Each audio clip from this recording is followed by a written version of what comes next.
Donc, on continue l'histoire. Donc, vous voyez ici, c'est les pyramides d'Égypte. Les habitants de l'Égypte étaient des Noirs. Voilà. Donc, ce sont ces Noirs qui ont construit ces pyramides que vous voyez en Égypte. Vous pouvez le voir là-dessus. Ça, c'est une reprise des peintures et des photos qui existent à l'époque. Hein. Bon, bien sûr, avec l'autorisation des propriétaires de ça. Donc, vous voyez bien là, c'était on dit, the ancient Egyptians developed complex engineering techniques to build pyramids and other green monuments they invented and construction.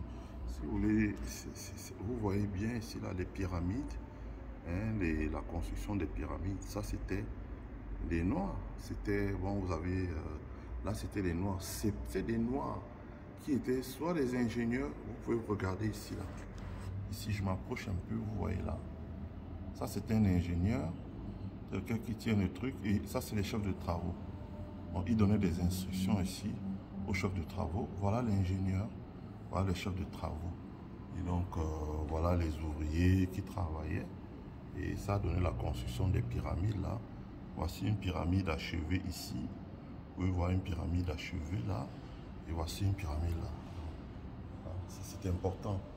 Ouais, c'est l'histoire. Et ça ici, la bataille des Noirs ici, c'est de se battre pour qu'on puisse inculquer ça dans les programmes scolaires ou dans des écoles, des universités, pour que les enfants noirs puissent avoir plus de livres pour apprendre leur vraie histoire. Donc, chez nous, l'histoire d'abord elle est fausse. On vous raconte des tas de conneries, que c'est un quoi qui avait découvert quoi. Donc, ça commence par là. La deuxième chose ici, vous avez l'histoire de l'Afrique. Donc, les gens ont souvent tendance à nous faire croire que ça a commencé en 1900 combien. Vous avez ici Mansa Musa was emperor of Mali Empire in the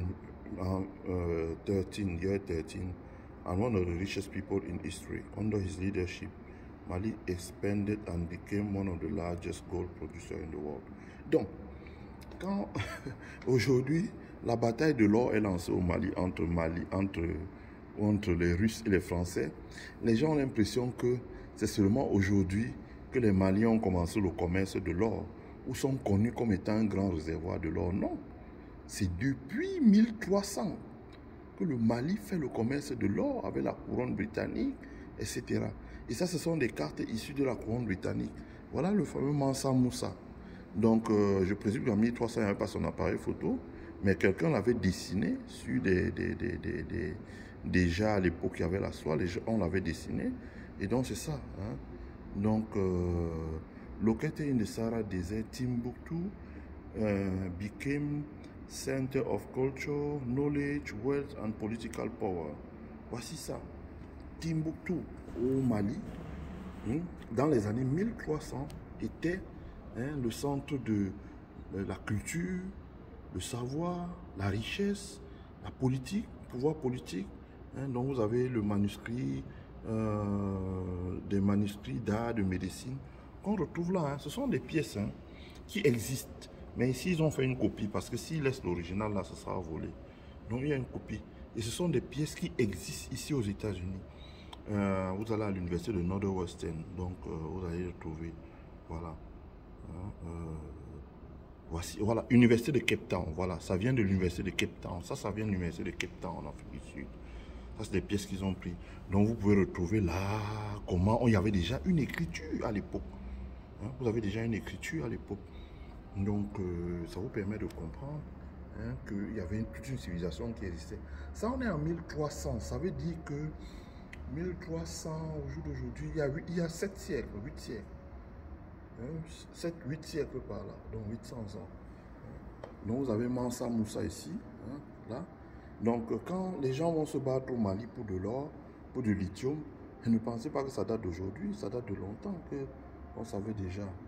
Donc ici vous avez, on dit, the Great Pyramid was originally 481 feet high. It stood as the tallest structure of the world for more than 4,000 years. When Mansa Musa traveled to Cairo he had so much gold to the poor that he temporarily destabilized the local economy. And It had in nearly called Temotoro. Donc, vous comprenez qu'on vous explique que Mansa Moussa, déjà qui était le roi de l'Empire du Mali, le voici, avait voyagé en Égypte en 1324 et il avait tellement d'or à vendre là-bas que il y avait tellement d'or à vendre que ça a déstabilisé l'économie égyptienne parce que ça a créé l'inflation. Donc, ce n'est pas aujourd'hui que le Mali a de l'or. Le Mali a toujours été dans l'histoire. C'est toute cette histoire-là que les gens ne connaissent pas dans notre pays. Et puis, les gens racontent des tas d'histoires. Voilà. Donc, vous voyez vous-même. Hein? Vous voyez vous-même. Je viens aussi ici, là. A vibrant tradition. West African culture have a rich tradition of storytelling. Each village had a griot. Voilà, etc. Donc, vous avez ça. Ici, c'est the Kingdom of Luango, as important trading port on the west coast in Africa. Donc, voici the city of Luango. L'Afrique avait déjà des cités en 1600. En 1600. Hein? Avait déjà des cités. Voici le royaume Ashanti, le festival de l'Igname. Il y avait déjà le festival de l'Igname dans le royaume Ashanti en 1600. Le royaume Ashanti, c'est ce qui regroupe aujourd'hui tout ce que vous appelez le Ghana, la Côte d'Ivoire. Donc voilà, c'est ça. C'est le royaume Ashanti. Donc, royaume Ashanti. Et c'était aussi un grand royaume de l'or.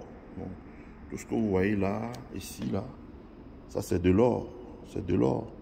Tout ça c'est de l'or. Quand vous voyez même comment ces gens s'habillent, ils ont toujours de l'or. C'est de l'or. Ces gens qui ont toujours eu de l'or.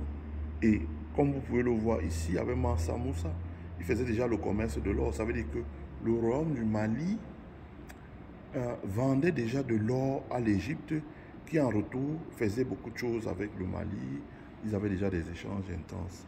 Ça, c'est l'histoire. Je dis, et tant qu'on ne connaît pas cette histoire-là, on est perdu comme le peuple camerounais où les gens se lèvent un matin, ils boivent la Guinness, ils viennent au carrefour raconter qui sont les autochtones, etc.